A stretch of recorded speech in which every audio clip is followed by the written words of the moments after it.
Bom dia, gente. Sejam todos bem-vindos. Estamos aqui hoje no dia 5/6 para mais um encontro nosso do grupo de estudos A Indução Hipnótica.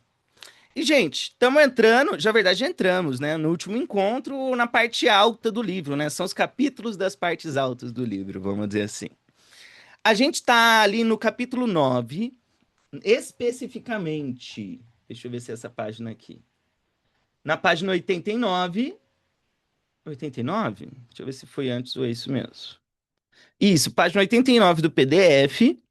E a gente está num tópico, gente, que o autor aqui chamou de evocação, né? Ou comunicação evocativa, se não me engano. O que que é essa comunicação evocativa, gente? É essa comunicação indireta que o Erickson tinha. Muitas pessoas, quando pensam em comunicação indireta, ficam muito presos a padrão hipnótico de sugestão indireta. Só que, gente, a parte mais importante da comunicação indireta do Erickson é a comunicação evocativa, tá? Comunicação evocativa, gente, é uma forma de se comunicar que ajuda a gente a gerar estados dentro do outro. Diferente de eu dizer assim, relaxe. Se eu disser relaxe, você não decide relaxar. Mas existem comunicações, formas evocativas de estimular relaxamento. E aí, gente, aqui especificamente é um capítulo só falando sobre evocação. Então aqui o Zweig ele tá muito na superfície, tá? Saibam que o Zweig ele tem um livro inteiro só para treinar o terapeuta a evocar coisas das outras pessoas. O livro se chama Evocation. Vale a pena ler, mas é um livro de exercício, na verdade, não é um livro teórico, né? Então, a minha sugestão é, se você tiver oportunidade, faça os exercícios do livro Evocation, que são bem legais. E aí, o Zweig, ele trouxe pra gente ali no nosso último encontro o que ele chamou de insinuação. Em inglês é inuendo, né?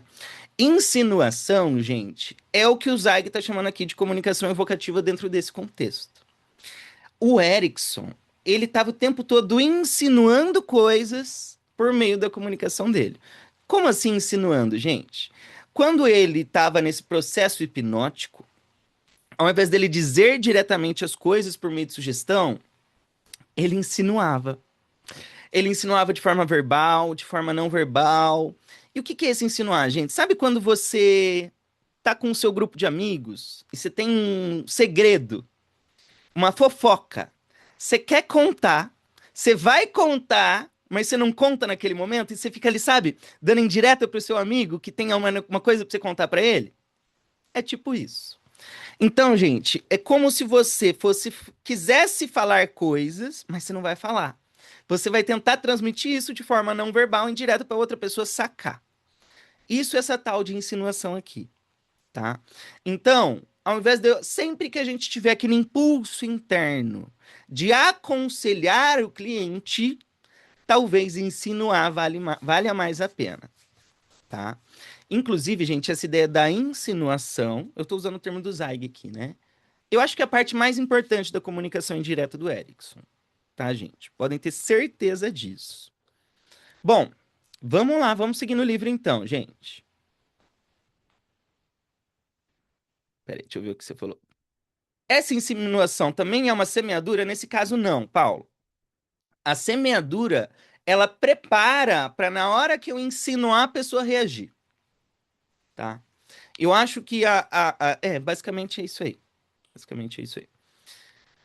A semeadura vai favorecer respostas a partir da insinuação.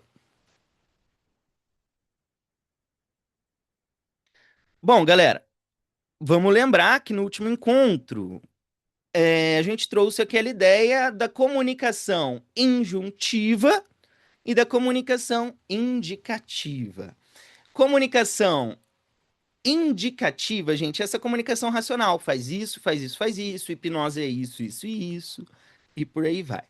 Porém, na nossa comunicação existem aqueles aspectos que são injuntivos, que são os comandos que vêm embutidos nas nossas comunicações sem a gente verbalizar, né? Do tipo, a porta tá aberta, é, a comida tá pronta, tô com fome, né? E por aí vai. Quando a gente comunica essas informações, tem aspectos injuntivos que estão sendo comunicados em conjunto.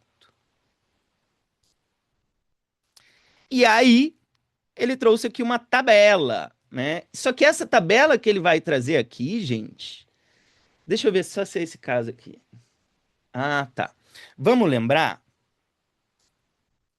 que no último encontro, o Zeig trouxe aquela indução do Erickson, aquele começo de indução, em que o Erickson descreve como é estar na escola, aprender a escrever, aprender as letras, o M, o N.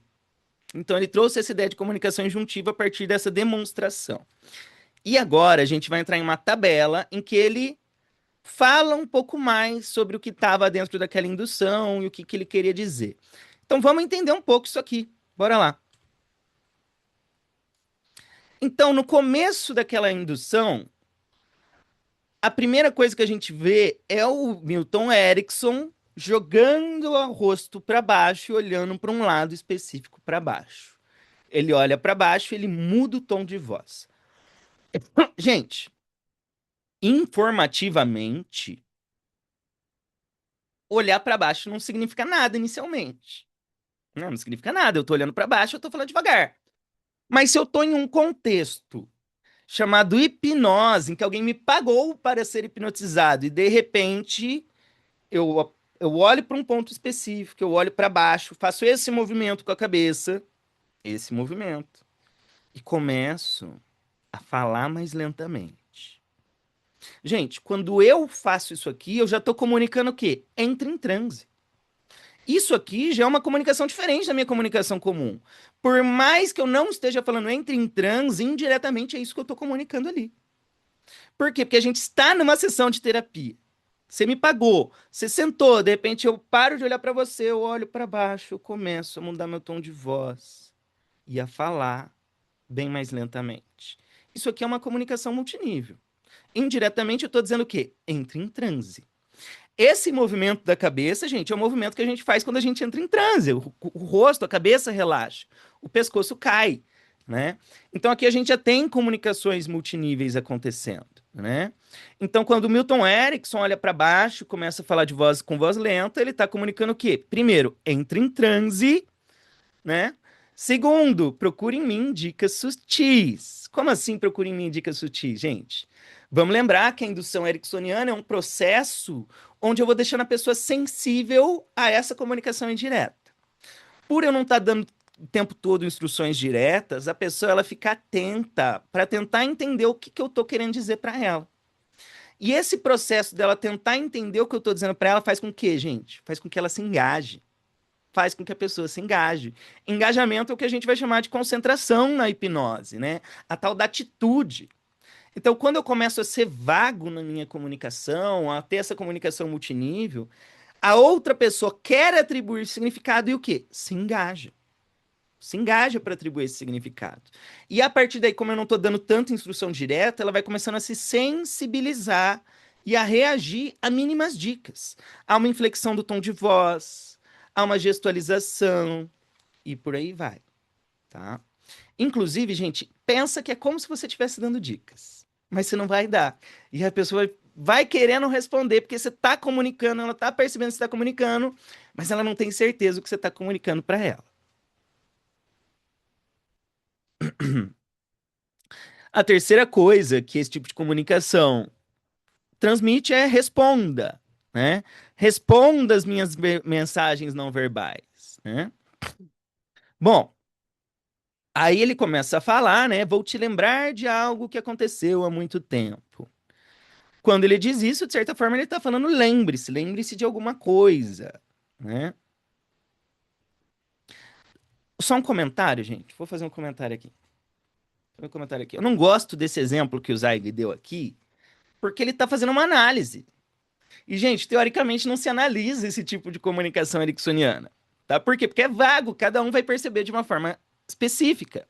Nenhuma metáfora se analisa, gente, porque a graça da metáfora é justamente ela ser vaga e ser aberta.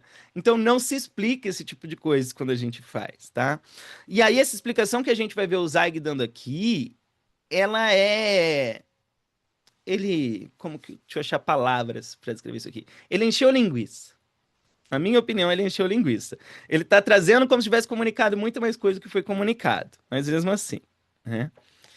Bom, Então começa falando, eu vou te lembrar de algo que aconteceu há muito tempo, como quando você estava na escola. Isso aqui já é uma semeadura de regressão, né, gente? Dentro da Ericksoniana, se a gente quer que o outro regrida, eu começo a falar de memórias do passado. Eu começo a falar de se lembrar e por aí vai. Isso é uma semeadura também. Como quando você aprendeu a escrever as letras do alfabeto, né?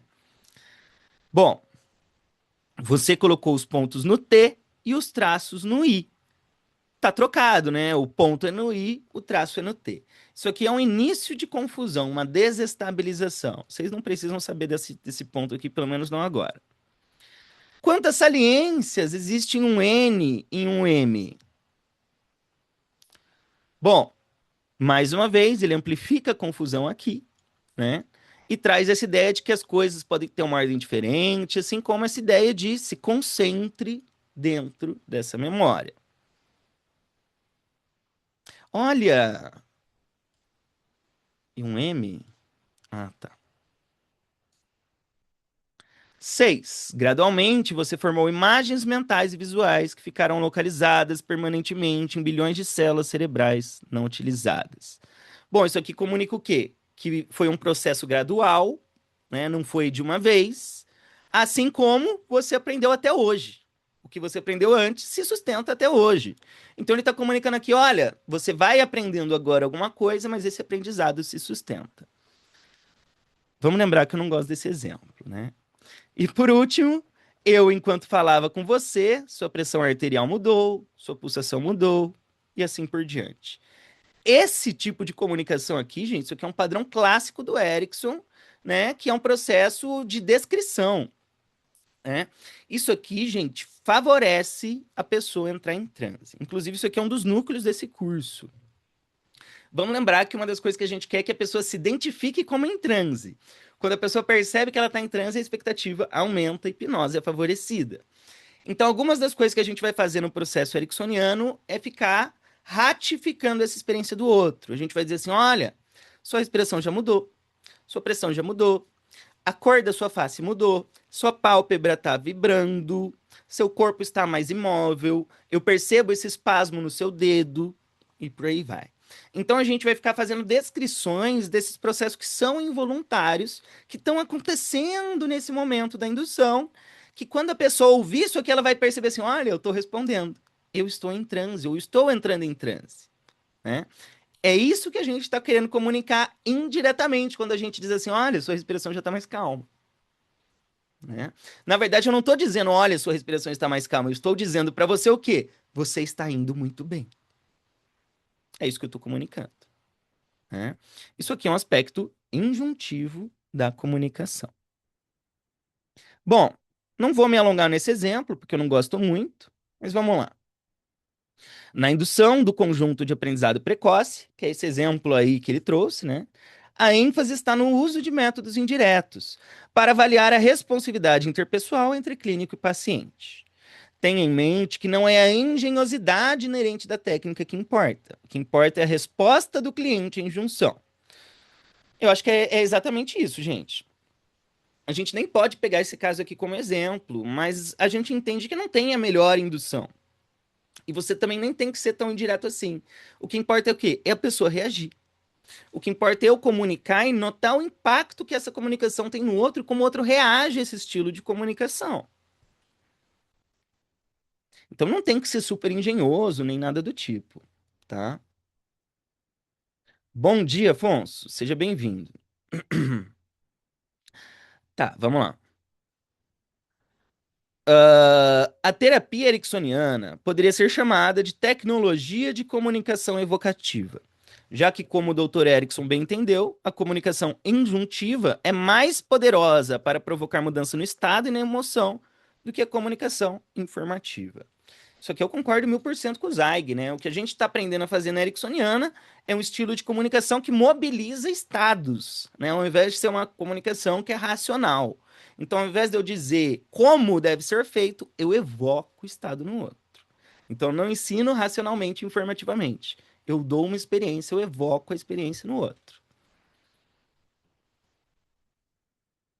Em termos simples, Os terapeutas não percebem que a comunicação dos pacientes se dá em múltiplos níveis, mas podem não perceber como podem aproveitar a comunicação multinível. Pausa, gente. Galera, o nosso cliente está o tempo todo comunicando de forma multinível para a gente, tá? Para o Erickson, a gente tem que considerar essa comunicação multinível, porque tanto o consciente quanto o inconsciente já está comunicando. Seguindo. Não faz sentido plantar uma semente em solo endurecido e esperar que cresça. O solo que se tornou resistente ao longo do tempo precisa ser preparado, precisa ser arado e fertilizado. A receptividade inerente precisa ser desenvolvida. Desenvolver a capacidade de resposta à insinuação na indução é um processo semelhante de preparação do terreno. Além disso, a capacidade de resposta ao nível psicológico será importante na fase de utilização dos recursos do trabalho do transe.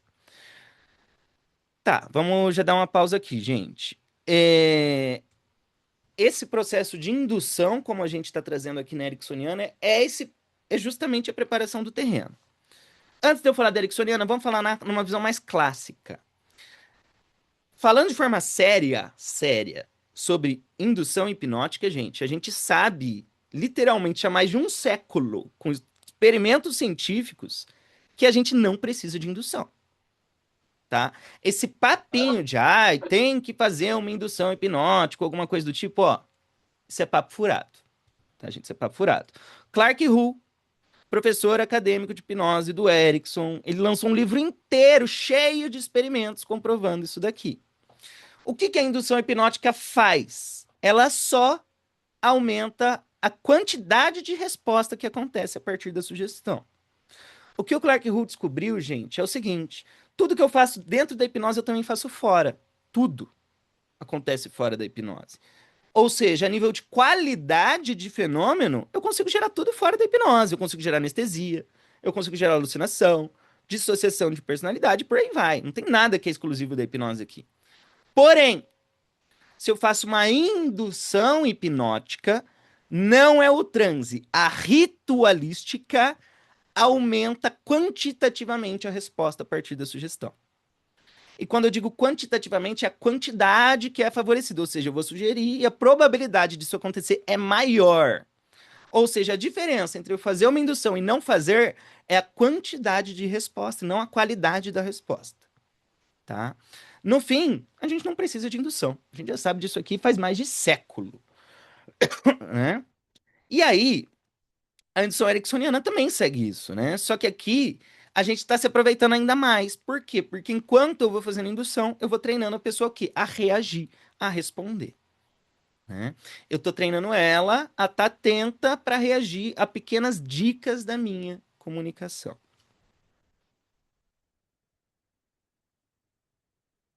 Vamos lá.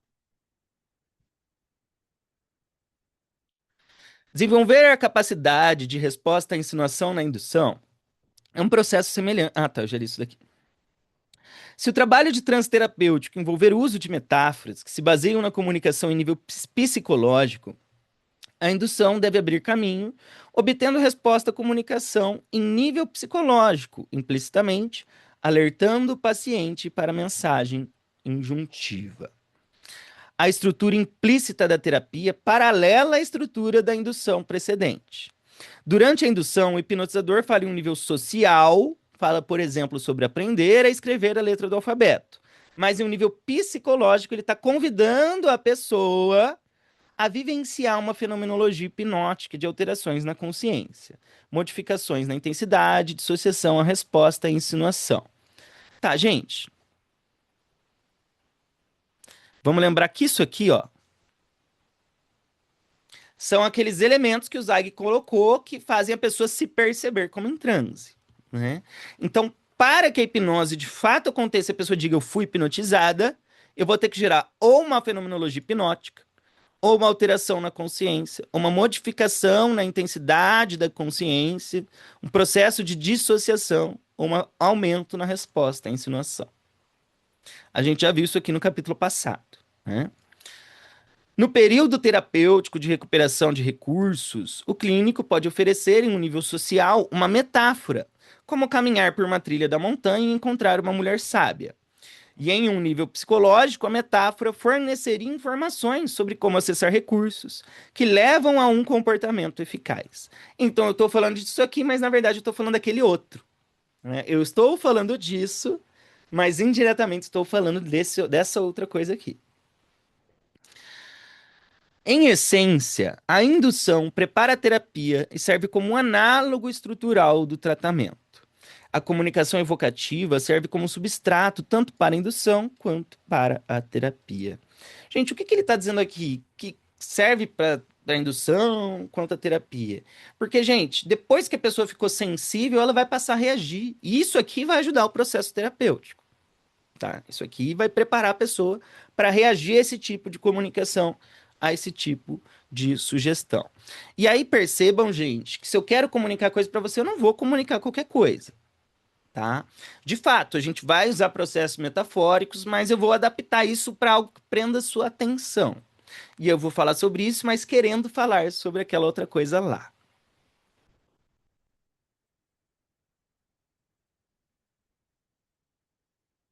Tá, beleza. Isso aqui é só uma ideia de que eu estou dizendo uma coisa, mas eu estou querendo trazer um outro significado com a comunicação. Comunicação de vários níveis, multinível. Os pacientes se comunicam em mais de um nível. O que é dito é apenas a ponta do iceberg. Parte do trabalho do terapeuta tradicional é mergulhar profundamente nas ofertas do paciente e explicar a ele o que ele realmente quer dizer. Freud tinha um ditado para o sucesso da psicoterapia: onde estava o ID, ali estará o ego. O pressuposto era que, ao revelar algumas das forças primitivas e trazê-las à tona durante a terapia, os impulsos desadaptativos seriam processados adequadamente. O filósofo Santania indicou que quando alguém tem uma boa ideia, certamente alguém a exagerará. E os excessos de interpretação no campo da psicoterapia foram evidentemente parodiados na imprensa popular. Considere o desenho animado em que dois psiquiatras se encontram em um coquetel. Eles se cumprimentam com amigável olá, mas secretamente pensam consigo mesmo: o que será que ele realmente quer dizer? Né? Então vamos lá, gente. Agora eu vou fazer aqui uma analogia. Chega dois psiquiatras, dois psicólogos e começam a conversar um com o outro. Mas quando um começa a conversar com o outro, ele começa a analisar o que o outro quis dizer com o que foi dito, né? Essa brincadeira de que o terapeuta está sempre analisando.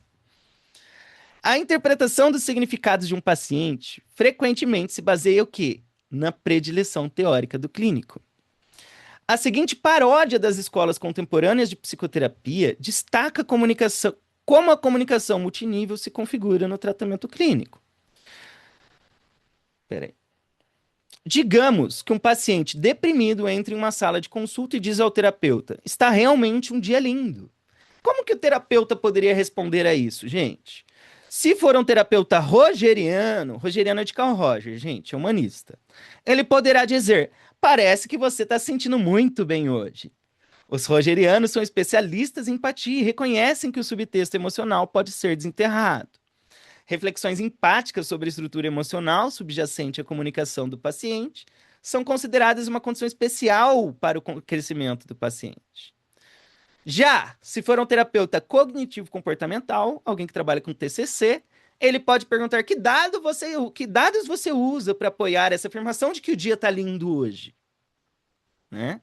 A terapia cognitivo-comportamental geralmente se concentra nos sistemas de crenças subjacentes e nos esquemas cognitivos. Distorções cognitivas podem ser descobertas e corrigidas.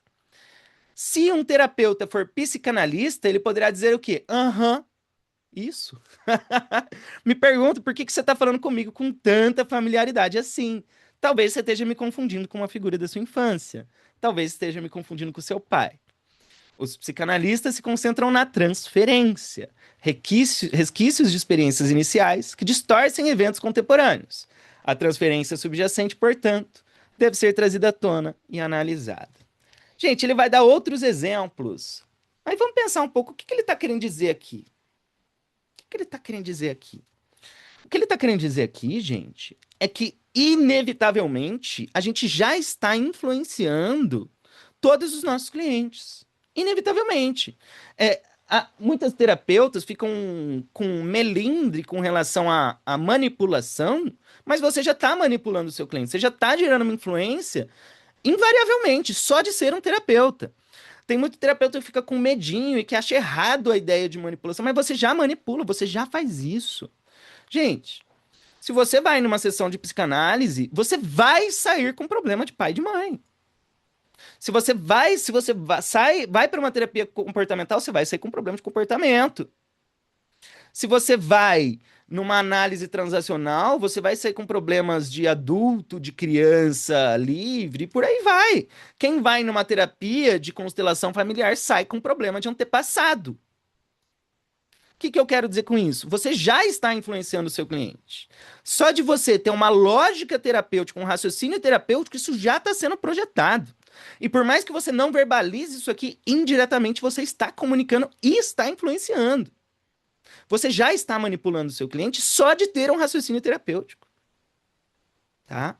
E aí, chega a terapeuta e fala assim para mim: ai, mas será que eu não tenho que acessar uma raiz, ver um passado disso aqui? Isso é óbvio que sim, se essa é a sua visão terapêutica. Se você acredita que tem que ser no passado, tudo vai te levar a achar que tem que ser no passado. E você vai levar o seu cliente a acreditar que tem que ser no passado também. Afonso,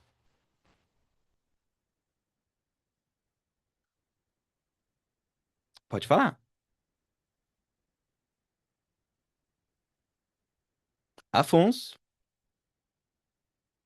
Eita, deu um problema aí, Afonso. O Ricardo falou: e se você usa a linguagem limpa? Depende.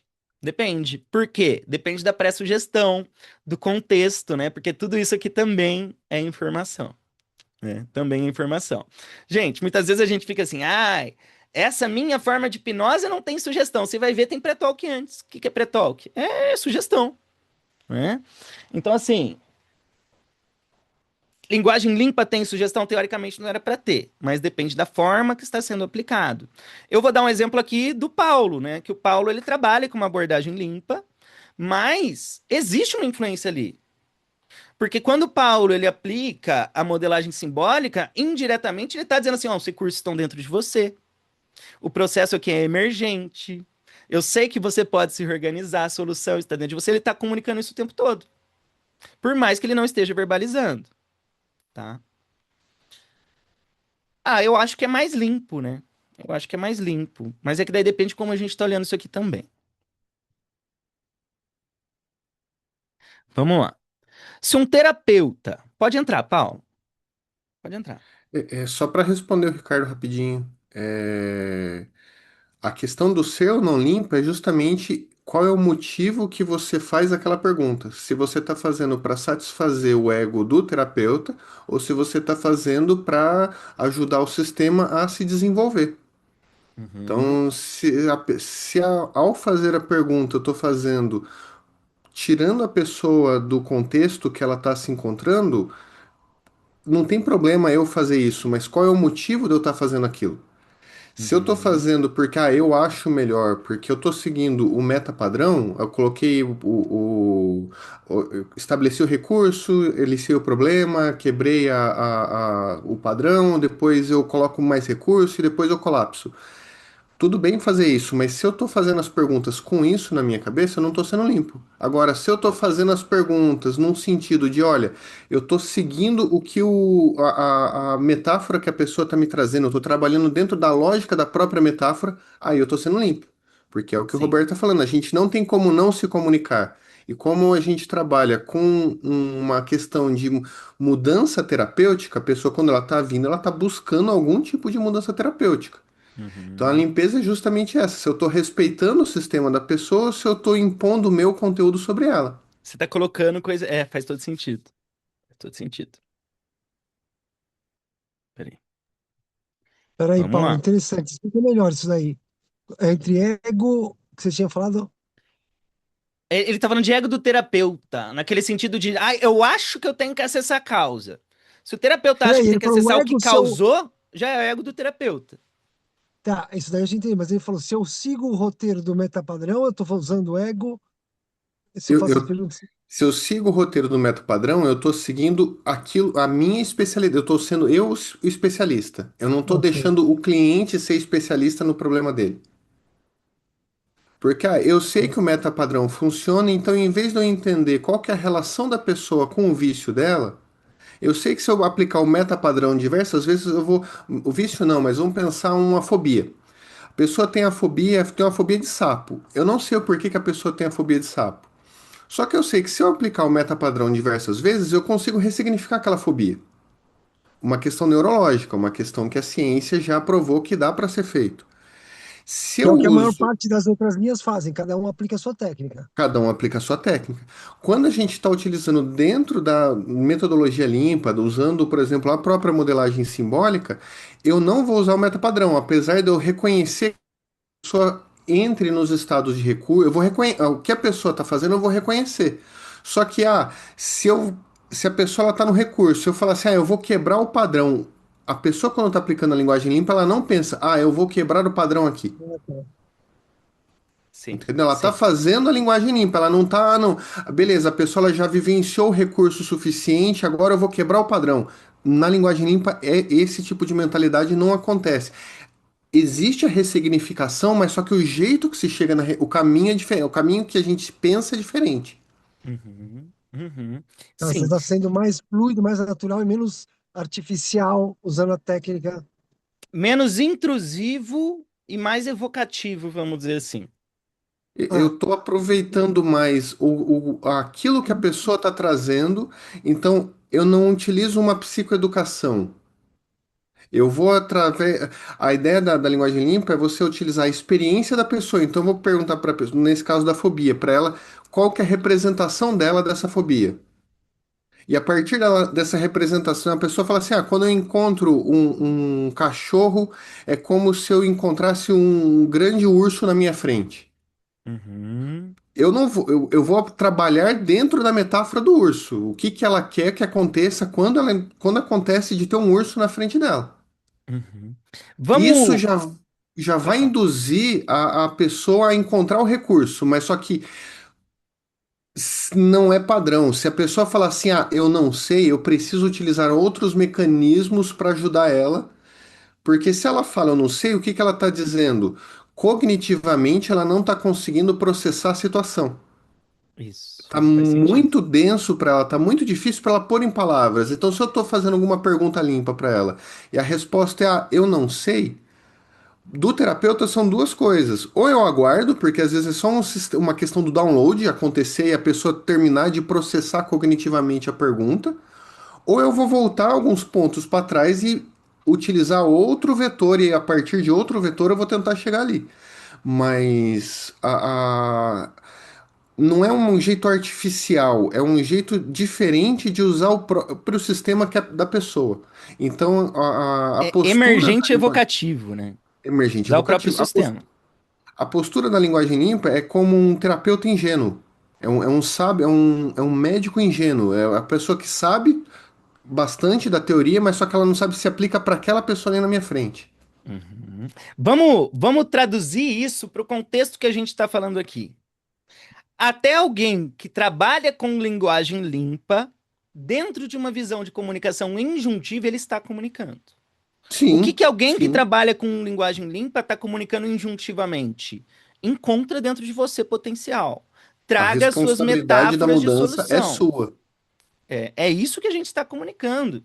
E por mais que a gente diga assim, não, eu não estou influenciando, está. Tá. Sim. Só de você ter um raciocínio terapêutico, você já está comunicando, já está influenciando, tá, gente? É essa a ideia mas é aqui. exatamente isso, ele está influenciando, porque se não tivesse o terapeuta como reflexo, a pessoa não podia encontrar dentro dela. Você só está Sim, sim. remandando. Só que o ponto que eu quero trazer aqui é: cada terapeuta vai fazer o outro perceber de forma diferente tanto o problema quanto a própria solução, Ah, né? E aí, gente, o que eu quero deixar como lição aqui é o seguinte: a sua visão terapêutica tá te cegando e te influenciando a agir de uma forma que vai influenciar o seu cliente. Vai influenciar o seu cliente. E eu acho maluco. Eu realmente acho maluco. Que assim, chega pessoas e fala assim pra mim, mas Roberto, nesse caso eu tenho que acessar a causa. Se a pessoa me diz isso, eu vejo que ela está extremamente limitada num ponto de visão. Porque aí chega um cognitivo comportamental, ele não vai olhar para a causa. O cognitivo comportamental, ele vai olhar para o seu comportamento mal adaptado, para suas crenças estruturais e por aí vai. Isso mostra o quanto a nossa crença está influenciando tudo no nosso processo terapêutico. Paulo. E se a pessoa fala assim, ah, eu tenho que chegar à causa, a pergunta é, mas o que que leva você a pensar que você tem que chegar à causa? O que que são as indicações que mostram para você que indo na causa que resolve? Uhum, também, né? Entendeu? Justamente. Porque daí Mas, a pessoa vai Roberto, falar é assim, ah, uma. não, é porque ele tá muito recalcado, eu vou conseguir tirar do recalque isso aí para causa. É uma abordagem, é uma maneira, mas não é a única, não tem Só que. que aí você já está influenciando, né? É. Pode falar, Mas, Roberto, Ricardo. é o viés do terapeuta, mas é a crença também do cliente, né? Porque, por exemplo, muitos clientes, não, eu prefiro um terapeuta homem, eu prefiro um terapeuta mulher, já está influenciado para o tipo de terapia que eu Sim, estou procurando. com Terapia não, certeza. só a figura do terapeuta, né? Com O certeza, terapeuta mais Ricardo. velho, o terapeuta mais jovem. Não, esse Ah, trabalha com mais jovem, acho que é mais moderno, acho que é melhor. Ou aquele mais velho tem mais figura de sábio. Ou Com certeza. é homem ou mulher, Se a já. gente Sim. for pelas causas comuns, Ricardo, a mudança terapêutica acontece na sua maioria pela conexão do paciente com o terapeuta, não importa a abordagem. A Uhum. abordagem Exato. faz parte de Concordo. 15% da mudança. A mudança acontece extraterapia. 40% da mudança é extraterapia. É o que a pessoa faz depois que ela sai do consultório. Concordo. Concordo. Já dela procurar terapia, acreditar que vai mudar, dependendo, já começa ali. Uhum. Justamente. Sim. Bom, vamos lá, gente. Vamos lá. Se um terapeuta foi treinado em Gestalt terapia, ele poderá dizer: coloque o dia na cadeira vazia, sente-se na cadeira, seja o dia, converse consigo mesmo. Gestaltistas se concentram em projeções subjacentes e criam fechamentos em torno de gestaltes inacabados. Ou seja, se você vai ser atendido por um gestalt terapeuta, você vai sair com gestaltes inacabados. Inevitavelmente, né? Se eu for um terapeuta, um analista transacional, ele poderá dizer: eu sei, por experiência própria, que você frequentemente começa a sessão falando sem objetivo sobre o dia. No modelo da análise transacional, chamávamos isso de passatempo. Um passatempo é uma das maneiras de estruturar o tempo. Pode ser útil como um determinante para decidir se você deseja ou não usar outra maneira de estruturar o tempo, como a intimidade. Agora eu vou usar o flip chart para criar um diagrama dos nossos estados do ego. Eu não sei se vocês já viram análise transacional, gente, mas é bem assim mesmo. Desenharei 3 círculos para cada um de nós, representando nossos pais, adultos e crianças. O passatempo parece uma transação de adulto para adulto. É exatamente isso mesmo. No entanto, sei que por experiência própria, após um longo período de past timing, você pensará que estou partindo de uma postura de pai crítico, julgando você, o que eu jamais faria. Neste momento, teremos o que é chamado de análise em AT de transação cruzada. A transação de adulto para adulto. Bom, gente, vou pular isso aqui.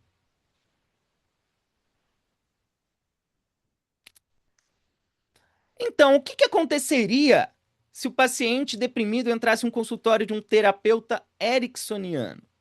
O terapeuta ericksoniano perceberia que se o paciente é inteligente o suficiente para falar em múltiplos níveis, o terapeuta deveria ser igualmente inteligente.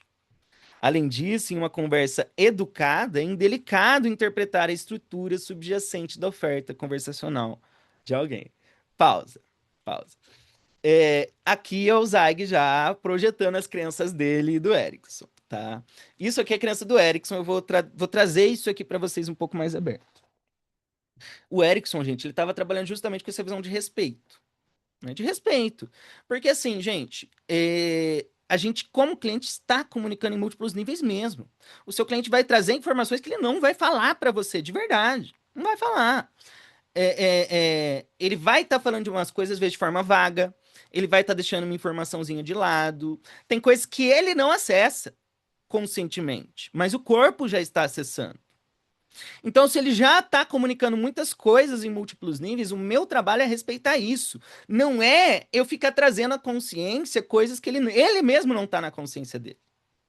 O terapeuta ericksoniano, se ele vê que o cliente, por exemplo, cruzou os braços e virou para o lado, o terapeuta ericksoniano não vai ficar fazendo a leitura de muscular, a leitura da comunicação não verbal, dizendo assim, ele tá mentindo, ele tá escondendo de mim, ele tá sendo um mentiroso. O ericksoniano não vai fazer isso.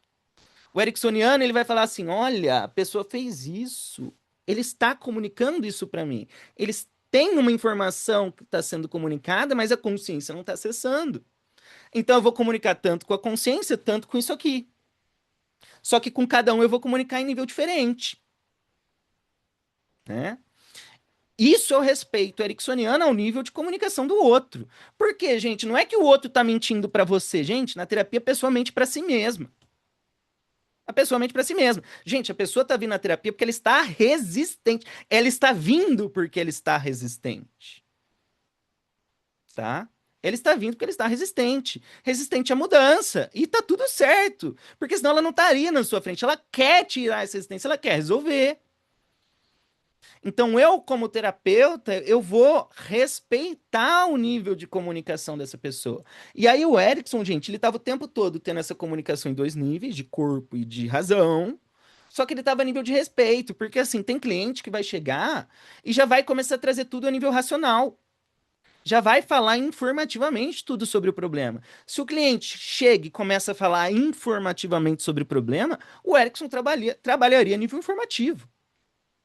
Se o cliente toca no tema do problema, mas de uma forma um pouco mais vaga, ele tocaria no problema de uma forma um pouco mais vaga. Se o cliente está falando de forma com analogias ou realmente não toca no problema principal, o Erickson também não tocaria. Ele trabalharia indiretamente, ele ia comendo pela beirada.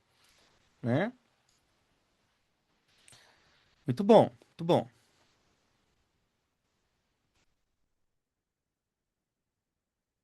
Exatamente. Exatamente. E é até meio ridículo, né? Esses hipnoterapeutas, gente, que fica assim, você tá resistindo à terapia. Você não quer passar. Gente, a pessoa tá pagando pra você. Você acha que ela não quer? Você acha que ela não quer, gente? Tem partes dela que estão sofrendo, né? Não é que ela tá resistindo à terapia, isso faz parte do processo terapêutico. Vamos lá. Para parodiar, o terapeuta ericksoniano poderia dizer, sabe, é realmente um dia lindo. E eu não sei se você percebe experiencialmente, é um dia lindo. Talvez haja uma percepção de calor. Talvez você se concentre agora nos reflexos de luz. E adicionalmente pode ser o som. Talvez de pássaros cantando nas árvores. E por um momento você pode fechar os olhos. Porque assim como você pode agora experimentar é um dia lindo, você também pode pensar no passado facilmente, lembrando-se vividamente de outros exemplos de é um dia lindo. Gente, eu não vou ficar lendo, mas ele está descrevendo como um ericksoniano clássico interviria se alguém trouxesse uma frase desse jeito, né? Ele seria vago, né? Claro que isso é uma paródia, mas o terapeuta ericksoniano poderia utilizar a comunicação multinível e um padrão hipnótico, um tanto desestabilizador e naturalista. Esse método é oposto ao que muitos clínicos costumam fazer, que é interpretar o subtexto, ajudando os pacientes a perceber o que realmente querem dizer. O terapeuta ericksoniano, por outro lado, poderia apresentar uma proposta ambígua e poética, na qual os pacientes teriam que interpretar o subtexto do terapeuta. A situação terapêutica seria uma análise invertida. E eu gostei dessa ideia, porque é basicamente isso daqui, gente. Quando a gente está comunicando multinível, a pessoa começa a se engajar e ela começa a analisar o que você, como terapeuta, está comunicando. Só que eu, como terapeuta, estou comunicando de uma forma muito ambígua. Ou seja, o significado da comunicação está para quem recebe, não para quem comunica.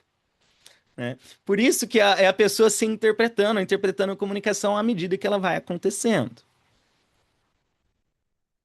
Superficialmente, o terapeuta pareceria mais ativo no paciente. Entretanto, abaixo da superfície, o paciente se ativaria para encontrar o significado pessoal na estrutura subjacente das ofertas do terapeuta. É isso.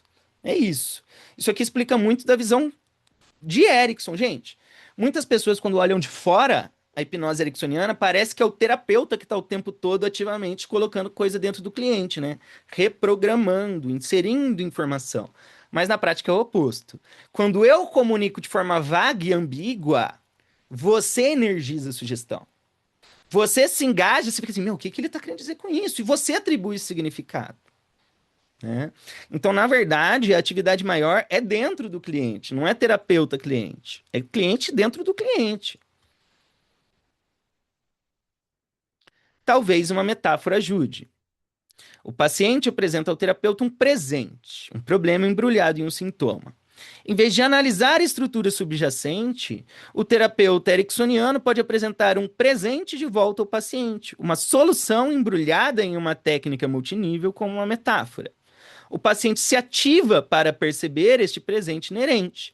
A terapia se torna uma troca de presentes. É basicamente isso daqui mesmo. A comunicação multinível pode ser usada para potencializar intervenções em praticamente qualquer escola de psicoterapia. Aprender hipnose facilita esse processo. Para induzir o transe em um paciente, o clínico precisa aprender a utilizar a comunicação multinível, que é essa ideia que ele está trazendo aqui da insinuação, gente. A comunicação multinível é o caminho real para efetuar mudança de estado. Ela é parte integrante da indução. Em específico, isso que ele chamou de insinuação. O Venâncio citou ali, é o diamante. Que diamante que é esse que o Venâncio tá trazendo aqui, gente? É o diamante ericksoniano, né? Que é uma visão do Zweig, literalmente de presentear o outro de dar soluções como se fossem entregar presentes para as outras pessoas. Eu não vou entrar aqui no diamante ericksoniano, porque não está no livro.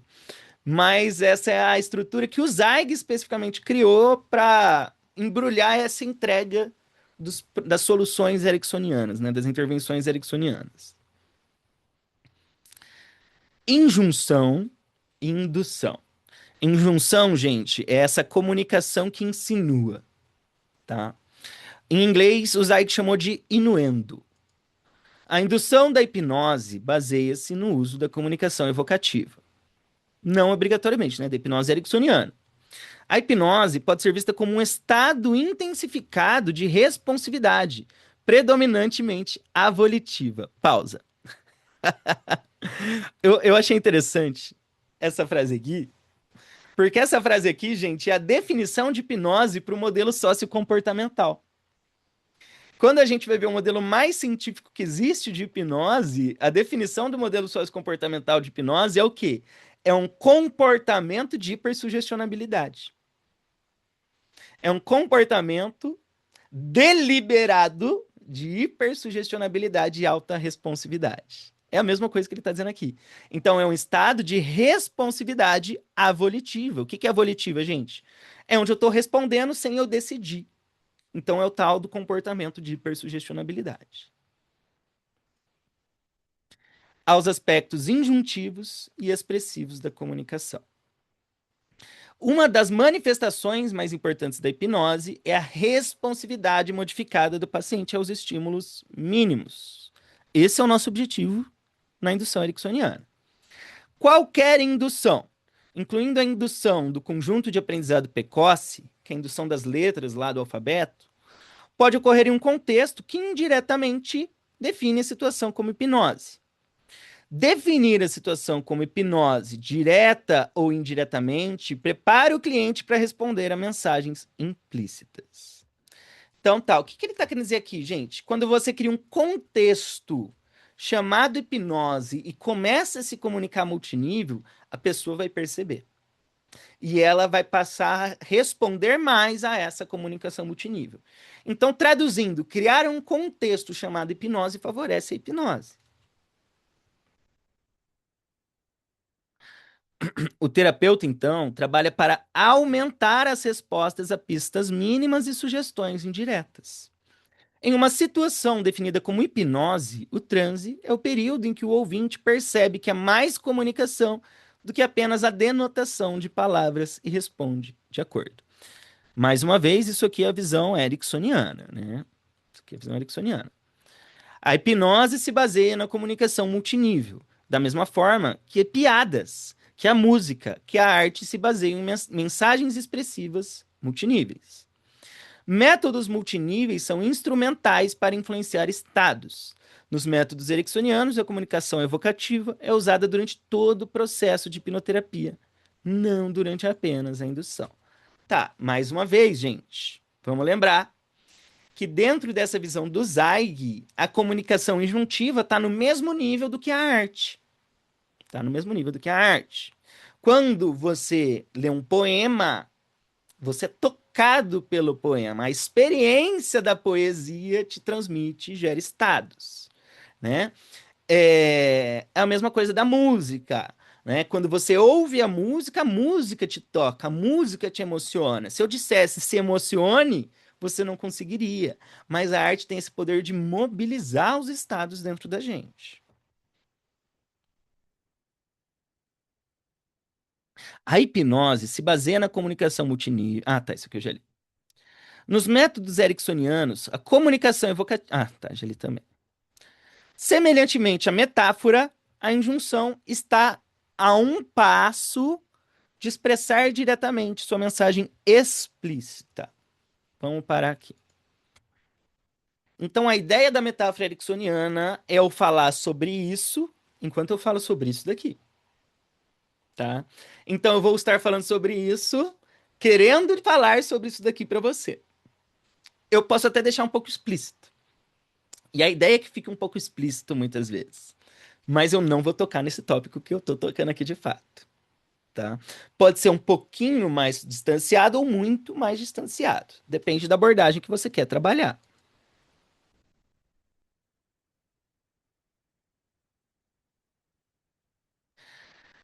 Injunções veladas, frequentemente consideradas técnicas indiretas, pistas mínimas ou mensagens multiníveis, são usadas para facilitar o processo de desenvolvimento da responsividade ao objetivo inerente.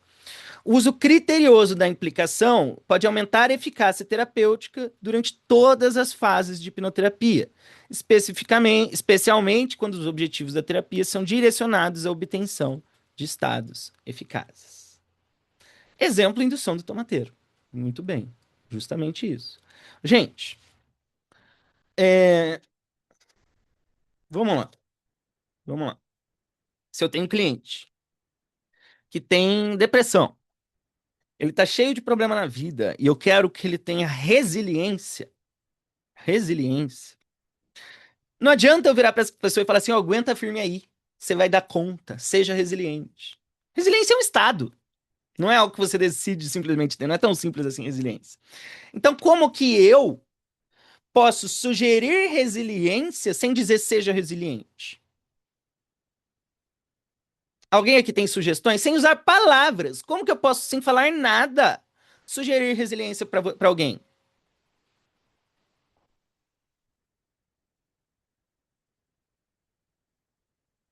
Já tá vindo vários exemplos na minha cabeça.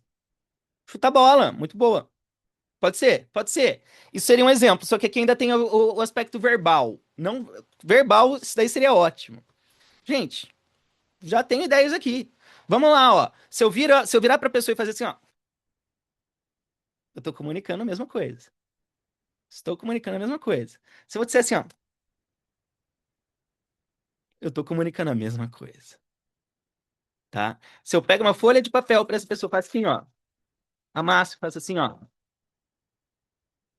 Eu tô comunicando a mesma coisa. Eu só não tô dizendo. Isso são aspectos evocativos da comunicação. O tempo todo a gente está tendo uma comunicação multinível. E a ideia aqui é comunique o que você quer sem verbalizar diretamente isso daqui. Tá? Basicamente é isso aí.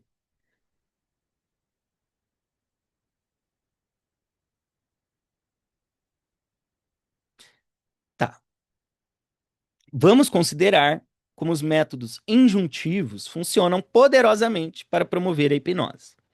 Durante a indução, se um clínico pede a um sujeito hipnotizado que mova a cabeça e há concordância, isso não é necessariamente hipnose.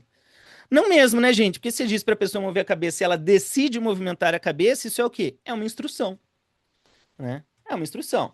Vamos lembrar o que separa uma sugestão de uma instrução. Instrução é aquilo que eu vou decidir fazer, né? Levanta a mão. Seguir uma instrução, tá? Se comporte diferente. Se eu decido me comportar diferente, é uma instrução, eu não preciso de hipnose, tá? O que define sugestão? Resposta involuntária. é você dar a sugestão e eu gerar uma resposta involuntária em nível de estado, de fenômeno hipnótico, quanto comportamento involuntário, tá? Então vamos lá. Mas, se um terapeuta comenta indiretamente que o paciente pode se encontrar de cabeça para baixo, entrando em transe mais profundo, e o paciente, até certo ponto, responde automaticamente, ou seja, com uma experiência volitiva alterada, com movimentos de cabeça, isso pode ser considerado um comportamento hipnótico. Ou seja, se eu comunico indiretamente algo e você reage a isso, você está respondendo hipnoticamente. Né? Por quê, gente? Porque essa comunicação multinível, muitas vezes, ela não é processada racionalmente. Tá? Ela não é processada racionalmente, muitas vezes. Então, se você chega para o seu cliente e pergunta assim, ah, você tá bem? Ele fala, ah, eu tô ótimo. O não verbal comunicou uma coisa completamente oposta. Só que eu recebo essa informação e eu não analiso isso, muitas vezes. Eu não analiso que está tendo essa comunicação multinível, eu só reajo a isso daqui. Tá? Inclusive, gente, a gente biologicamente, a gente reage muito mais a isso do que a uma fala, tá? Perceba que se os seus pais, quando você era criança, se seus pais virassem e falassem assim, ó, não faz isso aqui tem muito menos impacto do que isso aqui, ó. É muito menos impacto. O olhar bravo do seu pai tem um impacto muito maior. Isso é a tal da insinuação, que é essa comunicação que está sendo transmitida que não é tão explícita.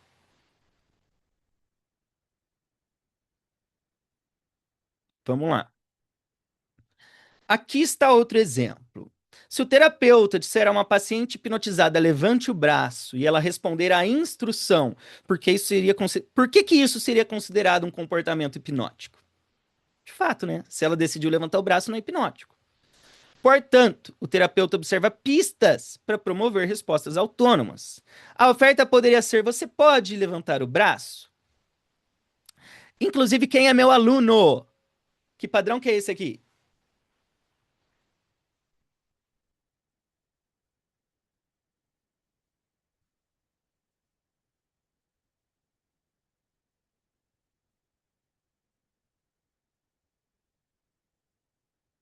Alguém sabe que padrão que é esse aí que eu grifei, gente?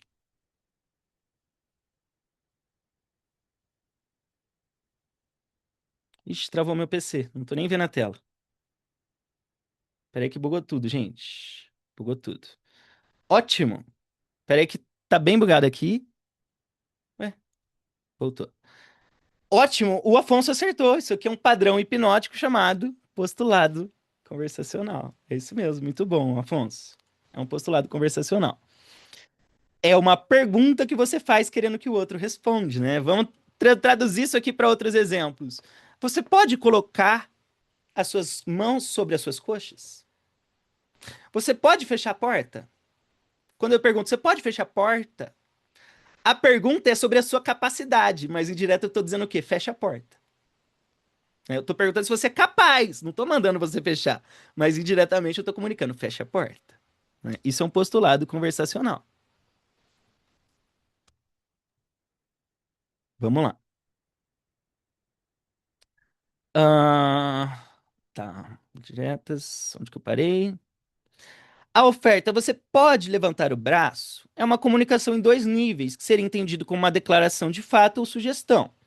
Formas mais indiretas poderiam obscurecer ainda mais o objetivo. Eu não sei quando seu braço pode simplesmente levantar. Ou você pode, de uma forma desarmante, desarming, eu já vou falar sobre isso que não existe em português, descobrir que a hipnose é uma sensação edificante, de maneiras que são práticas, de maneiras que são certas para você. Esse exemplo aqui, gente, ele não vai funcionar no português. Tá? Esse exemplo aqui realmente não vai funcionar em português. Por quê? Isso aqui é uma ambiguidade no inglês, né? Braço em inglês é arm, arm, né? Disarming, desarmar é sem braço, é sem braço. É uma ambiguidade, desarmar, ficar sem braço, né? Então tem toda uma comunicação multinível aqui funcionando. Sim, o Ricardo perguntou assim, Portugal funciona? Funciona, e funciona bem, viu? Realmente funciona bem. O Ou, postulado, não são funciona. muito lineares, São, mas é que literais. dentro Você desse pode levantar a contexto mão? pega bem, Posso. viu? Você pode É. levantar a mão? Posso. Então levanta. É que aí com o português você vai ter que olhar com aquela carinha de sinceridade, né? Gente, vou trazer uma dica aqui para vocês. Essa dica que eu vou trazer é ótima. É ótima. Toda comunicação ericksoniana, ela tem que vir acompanhada com um olhar de seriedade. Tá? Como assim um olhar de seriedade? Você está comunicando algo que às vezes não tem nem informação nenhuma para você mesmo. Tá? Mas você vai olhar para outra pessoa como se você estivesse falando algo valioso. Do tipo assim, a pessoa vai te olhar assim, o que que você está querendo dizer com isso? Aí você vai virar para a pessoa e vai olhar assim, é isso mesmo que eu disse. Você entendeu muito bem, reaja. Ou seja, eu vou falar com você como se eu estivesse falando algo assim incrível, importante de ser entendido. Consequentemente, a pessoa fica assim, tá, o que que ele está querendo dizer para mim? O que que é isso? Isso vai fazer ele se engajar e energizar essa sugestão, né? Trazer o significado e preencher isso aqui por si mesmo.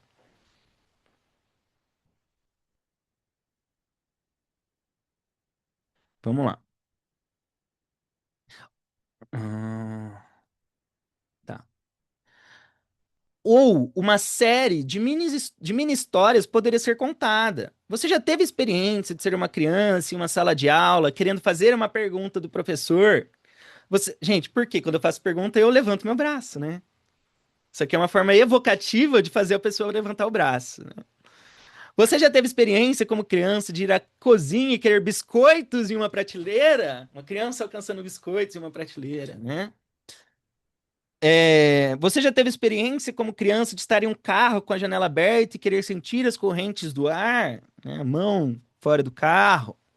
E à medida que o paciente responde às mensagens cada vez mais formuladas, a responsividade implícita é adquirida. Esses exemplos que ele deu aqui, gente, são exemplos ótimos, mas dá para deixar mais legal. É que o Zeig não trouxe aqui por questões de contexto, né? Mas, gente, esses exemplos que ele deu da criança levantando a mão na sala de aula, da criança querendo pegar o biscoito, da criança no carro, isso é o núcleo do que a gente chama de comunicação evocativa, tá? Se eu, como hipnólogo, eu quero gerar no seu corpo movimento ideomotor, movimento involuntário, eu vou começar a jogar sua atenção para movimentos involuntários. Eu vou começar a ativar essas teias neurais, essas memórias e experiências que você tem em movimentos involuntários. Então, eu vou começar a falar de movimento involuntário. Só que eu posso usar comunicação hipnótica para deixar isso aqui um pouco mais legal, né? Então, se eu quero que você levante o seu braço, eu vou falar de movimentos involuntários em múltiplos níveis, e aí eu vou para o seu braço subindo. Então, eu vou começar falando de quando você toma banho. Olha, Rose, quando você toma banho, sua mão lava o seu corpo por você.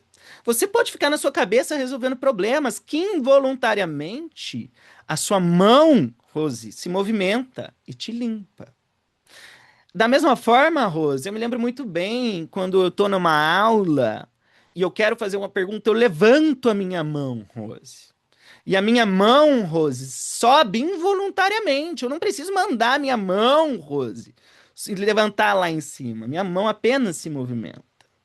Da mesma forma, quando eu era meu sobrinho esses dias, eu cheguei em casa, ele estava querendo pegar um biscoito que estava no armário lá em cima.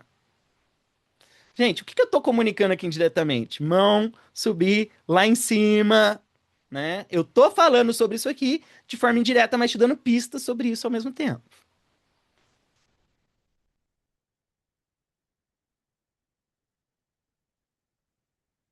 Tá, vamos lá. Desenvolver a capacidade de resposta a estímulos mínimos é a chave que abre a porta para o inconsciente construtivo. A comunicação evocativa nas etapas iniciais da indução desenvolve uma capacidade de resposta que pode ser aproveitada.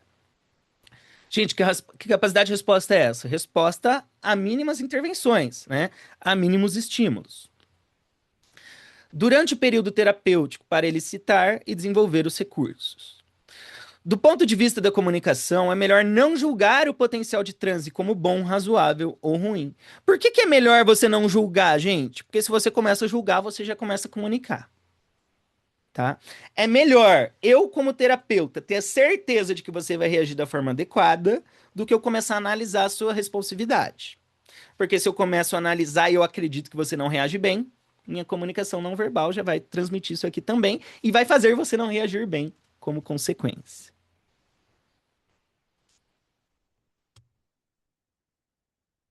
Vamos lá. Ahn, É mais importante desenvolver da forma mais completa possível a resposta do paciente a sinais mínimos.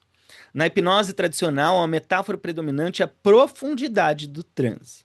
Na perspectiva ericksoniana, é a responsividade implícita. Então é isso, gente. Essa frase aqui é bem importante pra gente, né? Porque, olha, enquanto na hipnose. Não vou nem colocar clássica, porque isso aqui é uma mistura. A gente não pode colocar clássica, porque nem todos os clássicos são assim. James Braid não era assim, por exemplo. Vamos pegar o exemplo de Dave Elman. Para Dave Elman, o que eu, como hipnólogo, procuro são sinais de transe que mostram sua profundidade. Tá? Para a grande maioria dos outros modelos de hipnose clássicos, como principalmente ericksonianos, o que importa não é a profundidade do transe, é a sua resposta à sugestão. É eu dizer, tem uma alucinação e a alucinação acontecer, tá? O seu nível de transe, ó, tanto faz. Tanto faz. Você pode estar no transe profundo. Se você não está reagindo à sugestão, tanto faz. Não vai ter feito.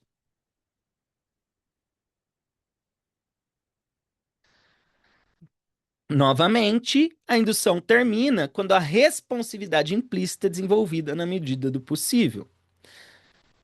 Que ele está querendo dizer com isso daqui, gente? O que isso aqui ele está querendo dizer isso aqui? Nessa visão ericksoniana, a indução é o que vai treinar a pessoa a reagir à sugestão. Basicamente, é isso daí, é o que vai treinar a pessoa a estar respondendo à hipnose. E aí, na hipnose ericksoniana, a gente tem algumas leis, né? De será que eu sou direto? Será que eu sou indireto? Qual que é a melhor forma de comunicar? Se eu tô comunicando e o outro tá reagindo, é isso que importa. É isso que importa. Então, depois que eu já te treinei, que você já tá reagindo, você vai reagir à minha resposta não verbal como a minha resposta verbal. Eu não preciso mais ser tão indireto o tempo todo.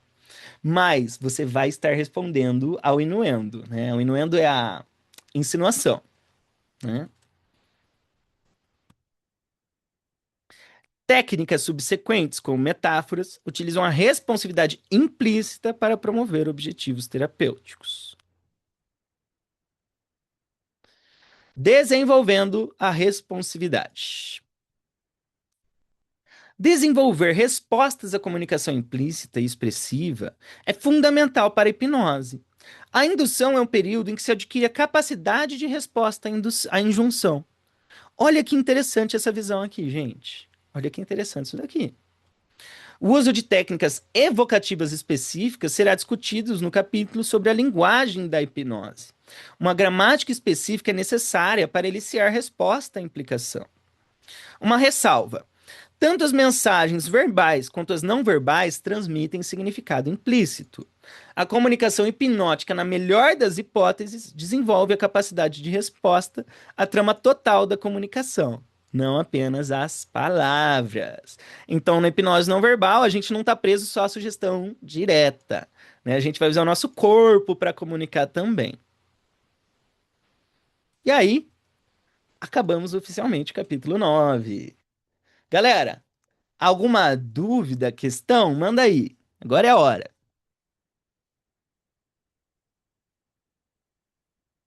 Comentários. Tá, gente. Eu vou repetir o que eu falei antes. Da hipnose ericksoniana. Essa ideia que o Zweig trouxe do insinuar é mais importante do que padrões hipnóticos de sugestão, tá? Saiba disso daqui. A insinuação é mais importante do que padrões indiretos de sugestão. Essa comunicação multinível, como a gente viu aqui hoje, isso sim é comunicação ericksoniana multinível. Tá? Eu falo isso porque muita gente fica presa na ideia de ericksoniana é metáfora e padrão hipnótico indireto. Não, com certeza não. Primeiro, não é padrão hipnótico indireto. Segundo, isso que você está chamando de metáfora não é a metáfora ericksoniana. Com certeza não. Né? Muito bom, gente. Algum último comentário ou dúvida antes da gente terminar? Hora do fotão, gente. Fotão, fotão, entrem aí.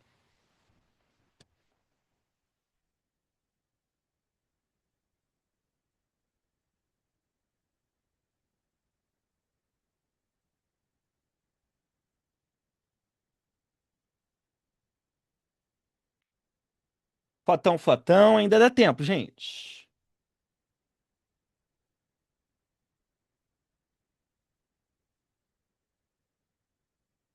Vou dar mais uns segundinhos. Vai que a Inês, o Gabriel e o Yuri entra aí. Fotão, gente. Últimos Ainda bem, assim eu pude segundinhos. estacionar. Dirigindo, não ia, não. Corajoso, Ricardo. Ótimo. Yuri entrou. Então é isso aí. Deixa eu só fechar aqui minha tela, ajustar. Galera, olhando lá para a webcam.